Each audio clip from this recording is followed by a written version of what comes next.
ಅರ್ಧ ಆಸ್ತಿನ ಕರ್ನಾಟಕದ ಬಡವರು ಬರ್ಸುಗರು ನಾನೇ ಖಂಡಿತವಾಗಿ ಹೇಳ್ತೀನಿ. ಡಾಕ್ಟರ್ ವೀರೇಂದ್ರ ಹೆಗಡೆ ಅವರು ನಡೆದಾಡದೇವರು ಅಂತ ಷಡ್ಯಂತ್ರ ಷಡ್ಯಂತ್ರ ಷಡ್ಯಂತ್ರ ಷಡ್ಯಂತ್ರ ಷಡ್ಯಂತ್ರ ನೋಟಿಸ್ ಕೊಡಿ.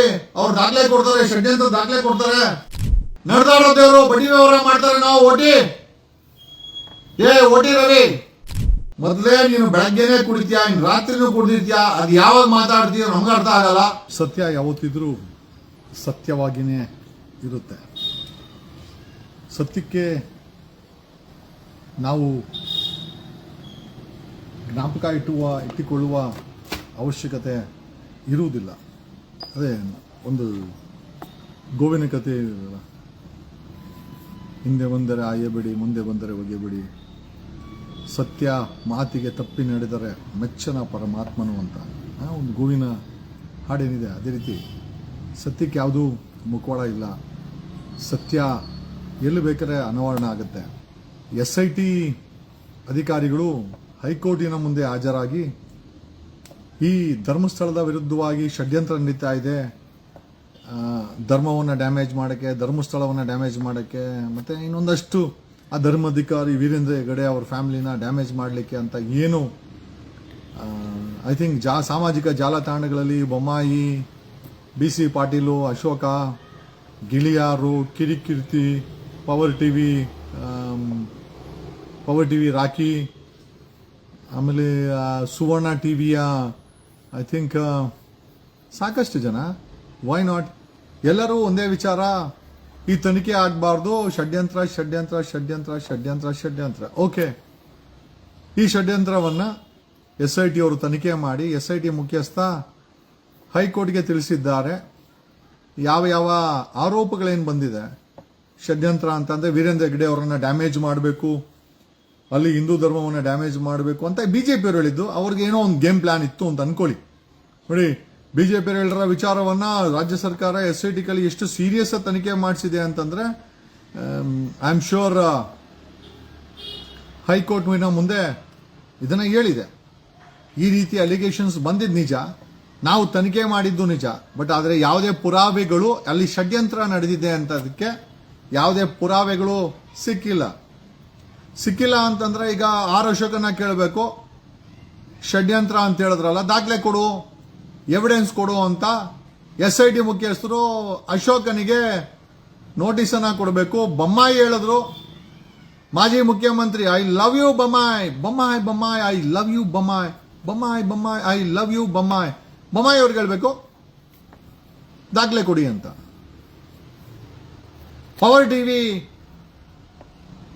SIT ಅವರು ನೋಟಿಸ್ ಕೊಡಬೇಕು, ಅಶೋಕ್ಗೆ ನೋಟಿಸ್ ಕೊಡಬೇಕು. ಸುಮ್ಮನೆ ನೀವು ಹಂಗೋಗ್ಬಿಟ್ಟು ಹೆಂಗಾಕ್ಬಿಡ್ತೀರಾ? ಈಗ ನೀವು ಹುಡುಕರೆ ಸಿಕ್ಕಿಲ್ಲ, ಅಶೋಕ್ ಅವ್ರಿಗೆ ನೋಟಿಸ್ ಕೊಡಿ, ಅವ್ರು ದಾಖಲೆ ಕೊಡ್ತಾರೆ, ಷಡ್ಯಂತ್ರ ದಾಖಲೆ ಕೊಡ್ತಾರೆ. ನೀವ್ಯಾಕೆ ತಲೆ ಕೆಡ್ಸ್ಕೊಂತೀರಾ ಮೋಹಂತಿ ಅವರೇ? ಈಗ ಆರೋಪ ಮಾಡಿದ್ದು ವಿರೋಧ ಪಕ್ಷಗಳ ನಾಯಕರುಗಳು ಒಂದಷ್ಟು ಬಕೆಟ್ಗಳಲ್ವಾ? ಈಗ ಹೈಕೋರ್ಟ್ಗೆ ಸ್ಪಷ್ಟ ಮಾಡಿದೆ SIT, ಈ ರೀತಿ ಧರ್ಮಸ್ಥಳದ ವಿರುದ್ಧ ಷಡ್ಯಂತ್ರ ನಡೀತಾ ಇದೆ ಅಂತ ಏನ್ ಸಾಮಾಜಿಕ ಜಾಲತಾಣಗಳ ಅಲ್ಲಲ್ಲಿ ಆರೋಪಗಳು ಬಂತು, ಅದರ ತನಿಖೆ ಮಾಡಿದ್ರಿ, ನಮ್ಗೆ ಯಾವುದು ಸಾಕ್ಷ್ಯಗಳು ಸಿಕ್ಕಿಲ್ಲ. ಹಾಗಾಗಿ ಎಲ್ಲೋ ಒಂದು ಕಡೆ ಇದು ಮಿಥ್ಯ ಅಲ್ಲ, ಸತ್ಯ ಅಲ್ಲ ಅನ್ನೋದನ್ನ ಹೈಕೋರ್ಟ್ಗೆ SITಯ ಮುಖ್ಯಸ್ಥರು ಮಾಹಿತಿಯನ್ನ ಕೊಟ್ಟಿದ್ದಾರೆ ಅಂತ ಮಾಧ್ಯಮಗಳೆಲ್ಲ ನೋಡಿದ್ವಿ.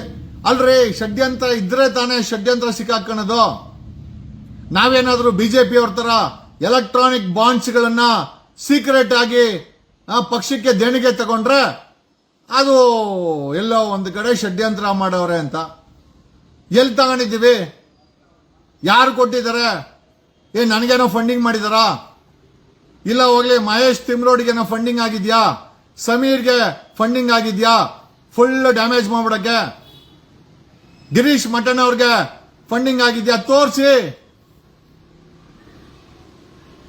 ಅಶೋಕ್ ತೋರಿಸ್ಬೇಕಲ್ಲ. ಈಗ SIT ಮುಖ್ಯಸ್ಥರು ಯಾರು ಷಡ್ಯಂತ್ರ ಅಂತೇಳಿ ಮಾಧ್ಯಮಗಳ ಮುಂದೆ ಆರೋಪ ಮಾಡಿದ್ರು, ಬೊಮ್ಮಾಯಿ, BC ಪಾಟೀಲು, CT ರವಿ, ನಡೆದಾಡೋ ದೇವ್ರು ಅನ್ಬಿಟ್ಟ. ಎಲ್ಲ ಗುರು, ಓಟಿ ನಡೆದಾಡೋ ದೇವರು ಕರ್ನಾಟಕ ತುಂಬಾ ಬಡ್ಡಿ ವ್ಯವಹಾರ ಮಾಡ್ತಾ ಇದೆ. ನಡೆದಾಡೋ ದೇವರು ಬಡ್ಡಿ ವ್ಯವಹಾರ ಮಾಡ್ತಾರೆ. ನಾವು ಓಟಿ ರವಿಗೆ ಧರ್ಮಸ್ಥಳದ ವೀರೇಂದ್ರ ಹೆಗಡೆ ನಡೆದಾಡೋ ದೇವರು ಅಂತಂದ್ರೆ ಬಡ್ಡಿಗೆ ಬಿಡ್ತಾರ ರವಿ?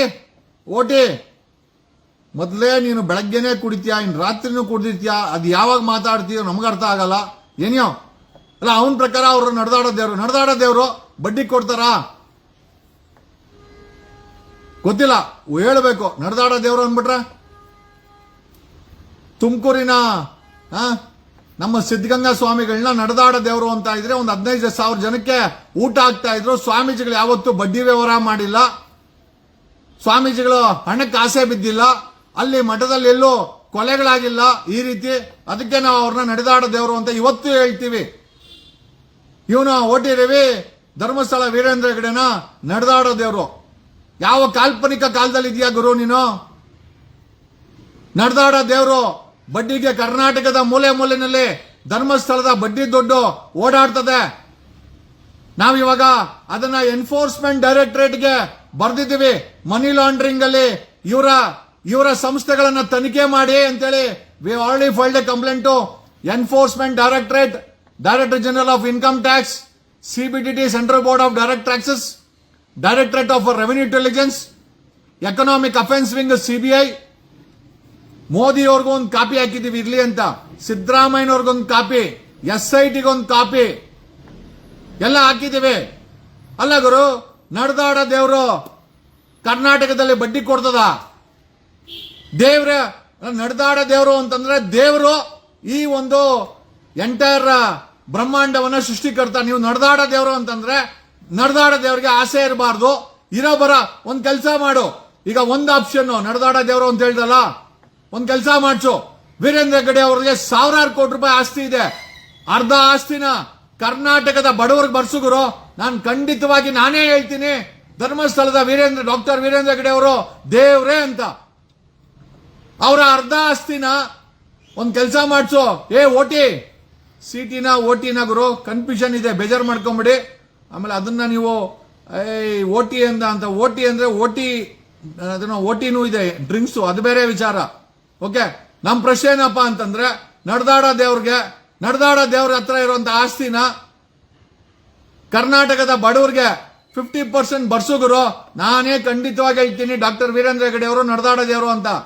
ಈಗ ಬಡ್ಡಿ ವಿಚಾರಕ್ಕೆ ಬಂದ್ರೆ, ಬಡ್ಡಿ ವಿಚಾರನ ಮನಿ ಲಾಂಡ್ರಿಂಗ್ ಆಕ್ಟ್ ಅಲ್ಲಿ ಆಡಿಟ್ ಮಾಡಿ, ತನಿಖೆ ಮಾಡಿ, ಇವರ ಸಂಸ್ಥೆಗಳನ್ನ ವೆರಿಫೈ ಮಾಡಿ ಅಂತ director general of income tax, central board of direct taxes, DRI directorate of revenue intelligence, enforcement directorate. ಯಾಕಂದ್ರೆ ಬಡ್ಡಿ ವ್ಯವಹಾರ ಕ್ಯಾಶ್ ಅಲ್ಲಿ ನಡೀತಾ ಇದ್ರೆ ಮನಿ ಲಾಂಡ್ರಿಂಗ್ ಆಕ್ಟ್ ಅಪ್ಲಿಕಬಲ್ ಆಗುತ್ತೆ.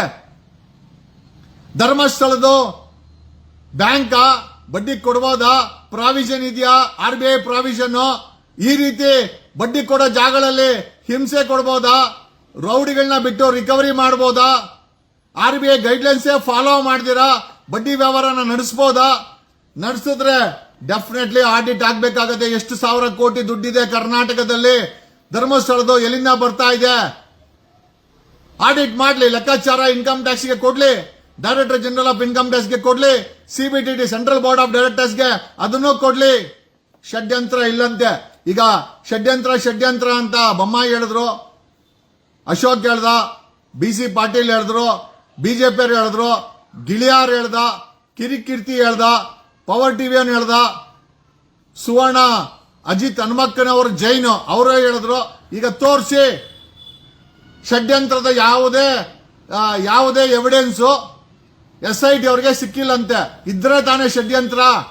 ನಾನ್ ಮಾತಾಡಿದ್ರೆ ಷಡ್ಯಂತ್ರ, ಮಹೇಶ್ ತಿಮ್ರೋಡಿ ಮಾತಾಡಿದ್ರೆ ಷಡ್ಯಂತ್ರ, ಗಿಳಿಯಾರ್ ಮಾತಾಡಿದ್ರೆ ಷಡ್ಯಂತ್ರ ಅಲ್ಲ.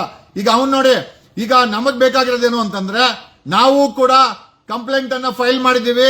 ಪವರ್ ಟಿವಿ, ರಾಕೇಶ್ ಶೆಟ್ಟಿ, ಅಶೋಕ, ವಿಶ್ವನಾಥ, ಇವನು ವಿಜೇಂದ್ರ, ಗಿಳಿಯಾರ್, ಕಿರಿಕೀರ್ತಿ, ಇವನ್ನ ಬಿಟ್ಬಿಡೋಣ, ಮಧುಗಿರಿ ಮೋದಿ ಬಿಟ್ಬಿಡೋಣ. ಅವ್ನು ಮೊದಲೇ ತೊಂದರೆ ಅವನೇ, ಸುಮ್ಮನೆ ಒಂದ್ ರೌಂಡ್ ಹೋಗಿ ಹಿಂದೂ ಅಂತ ಹೇಳ್ಕೊಂಡು ವಾಪಸ್ ಬಂದ, ಇರ್ಲಿ, ಅವನ್ನ ಬೇಡ. ಅವನ್ನ ಬಿಟ್ಟು ಮಿಕ್ಕಿದ ಎಲ್ಲರಿಗೂ ಏನ್ ಇಂಟ್ರೆಸ್ಟ್? ವಿಶ್ವನಾಥ್ ಅವ್ರ ಬಗ್ಗೆ ಮಾತಾಡಬೇಕು ಅಂತಂದ್ರೆ 36 ಎಕರೆ ಜಾಗನ ಯಲಂಕದಲ್ಲಿ ಸುಮಾರು 100 ಕೋಟಿ ಬೆಳೆ ಬಾಳ ಜಾಗನ ಸುರೇಂದ್ರ ಜೈನ್ ಕೊಡ್ಸವ್ರೆ. ಕನೆಕ್ಟಿವಿಟಿ ಬರ್ತದೆ. ವಿಜೇಂದ್ರದ ಏನ್ ಕನೆಕ್ಟಿವಿಟಿ ಧರ್ಮಸ್ಥಳಕ್ಕೆ ಅಂತಂದ್ರೆ 2010ರಲ್ಲಿ 106 ಕೋಟಿ ಬೆಲೆ ಬಾಳ ಯಲಂಕದ ಗೌರ್ಮೆಂಟ್ ಸರ್ಕಾರಿ ಜಮೀನನ್ನ ಇದೇ ಸುರೇಂದ್ರ ಜೈನ್ಗೆ, ಧರ್ಮಸ್ಥಳದ ಸುರೇಂದ್ರ ಜೈನ್ಗೆ ಡಿನೋಟಿಫೈ ಮಾಡಿಕೊಡ್ತಾರೆ. ಅವ್ರದ್ದು ವ್ಯವಹಾರನೇ. ಈಗ ಷಡ್ಯಂತ್ರ ಅಂತ ಹೇಳ್ತಾರಲ್ಲ, ಇವ್ರಗಳದ್ದು ವ್ಯವಹಾರನೇ ಐತೆ. ಆ ವ್ಯವಹಾರಕ್ಕೋಸ್ಕರನೇ ಆ ಧರ್ಮಸ್ಥಳದಲ್ಲಿ ತನಿಖೆ ಮಾಡಬೇಡಿ ಅಂತ ಇವರೆಲ್ಲ ಅಡ್ಡ ನಿಂತಿರೋದು. ವಿಶ್ವ MLA ವಿಶ್ವ, ಯಡಿಯೂರಪ್ಪ, ವಿಜೇಂದ್ರ, ಯಡಿಯೂರಪ್ಪನೇ ಡಿನೋಟಿಫೈ ಮಾಡಿಕೊಟ್ಟಿದ್ದು ಧರ್ಮಸ್ಥಳದ ಯಲಹಂಕ ಜಮೀನ. ಹಂಗಾಗಿ ಇವ್ರದ್ದು ವ್ಯವಹಾರ ಇದೆ. ಸೊ ಇದನ್ನ ತನಿಖೆ ಮಾಡಿ. SIT ಅವರು ಯಾಕೆ ಮಾಡಬಾರ್ದು? ಅವರು ಷಡ್ಯಂತ್ರ ಅಂತಂದ್ರೆ ನಮ್ಮನ್ನ ಕರೆದು FIR ಹಾಕೋದು, ಇನ್ನೊಬ್ಬನ ಕರೆದು FIR ಹಾಕೋದು, ಇವನನ್ನ ಯಾರನ್ನ ಇವನನ್ನ ಸಮೀರ್ ಮೇಲೆ FIR ಹಾಕೋದು, ಮಹೇಶ್ ತಿಮ್ರೋಡಿ ಮೇಲೆ FIR ಹಾಕೋದು. ಈಗ ಇವರುಗಳು ವ್ಯವಹಾರನೇ ಮಾಡಿ ಡಾಕ್ಯುಮೆಂಟ್ ಸಮೇತ ಅವರಲ್ಲ. Yediyurappa, Vishwa, Vijayendra. I think the government should conduct an enquiry. ಈ ಗಿಳಿಯಾರ್ಗೂ ಧರ್ಮಸ್ಥಳಕ್ಕೂ ಏನ್ ಸಂಬಂಧ? ಇವನ್ ಯಾಕೆ ಅವ್ರ ಪರವಾಗಿ ವಹಿಸ್ತಾ ಇದ್ದಾನೆ? ಅವ್ರ ಹತ್ರನ ದುಡ್ಡುಗಿಡಿಸ್ಕೊಂಡು ಇದನ್ನೆಲ್ಲ ಮಾತಾಡ್ತಾ ಇದ್ದಾನ? ತನಿಖೆ ಮಾಡಿ. ಕಿರಿಕೀರ್ತಿಗೆ ಫಂಡಿಂಗ್ ಆಗ್ತಾ ಇದೆಯಾ ಧರ್ಮಸ್ಥಳದಲ್ಲಿ? ತನಿಖೆ ಮಾಡಬೇಕು ಸರ್ಕಾರ. ಬರೀ ನಮ್ಮ ಮೇಲೆ ತನಿಖೆ ಮಾಡೋದಲ್ಲ, ಇವ್ರ ಮೇಲೆ ತನಿಖೆ ಮಾಡಬೇಕು. ಆರ್ ಅಶೋಕ್ಗೆ ಎಲೆಕ್ಷನ್ಗೋ ಬೇರೆದಕ್ಕೆ ಯಾವ್ದಕ್ಕೂ ಫಂಡಿಂಗ್ ಆಗ್ತಾ ಇದೆಯಾ? ಆರ್ ಅಶೋಕ್ಗೂ ಧರ್ಮಸ್ಥಳಕ್ಕೂ ಅಡ್ಡ ಬರ್ತಾ ಇರೋದಕ್ಕೂ ಏನ್ ಸಂಬಂಧ? ತನಿಖೆ ಮಾಡಿ. ನಮ್ಮ ಮೇಲೆ ತನಿಖೆ ಮಾಡಿ. ಈಗ SIT ಹೇಳ್ತಾ ಇದೆ ಯಾವುದೇ ಷಡ್ಯಂತ್ರದಲ್ಲಿ ಯಾವುದೇ ಸಾಕ್ಷಿ ಇಲ್ಲ ಅಂತ. ಈಗ ಇವ್ರುಗಳಿಗೆ ಫಂಡಿಂಗ್ ಆಗ್ತಾ ಇದೆಯಾ? ಧರ್ಮಸ್ಥಳದವರಿಂದ ಏನೋ ಕಿರಿಕೀರ್ತಿಗೆ, ಗಿಳಿಯಾರ್ಗೆ, ಅಶೋಕ್ಗೆ, ವಿಜೇಂದ್ರನ್ಗೆ, ವಿಶ್ವಂದು ಮತ್ತೆ ಯಡಿಯೂರಪ್ಪಂದು ಕನೆಕ್ಟಿವಿಟಿ ಇದೆ. ಸೊ ಸುರೇಂದ್ರ ಜೈನ್ಗೆ ಜಮೀನ ಡಿನೋಟಿಫೈ ಮಾಡಿಕೊಟ್ಟವ್ರೆ ಇಲ್ಲಿ ಯಲಹಂಕದ್ದು. ಹಂಗಾಗಿ ಕನೆಕ್ಟಿವಿಟಿ ಇದೆ. ಈಗ ಇವ್ರ ಕನೆಕ್ಟಿವಿಟಿ ಇದೆಯಲ್ಲ, ಇವ್ರನ್ನ ತನಿಖೆ ಮಾಡಿ. ಯಾಕೆ ಮಾಡಬಾರ್ದು? SIT ಯಾಕೆ ಮಾಡಬಾರ್ದು?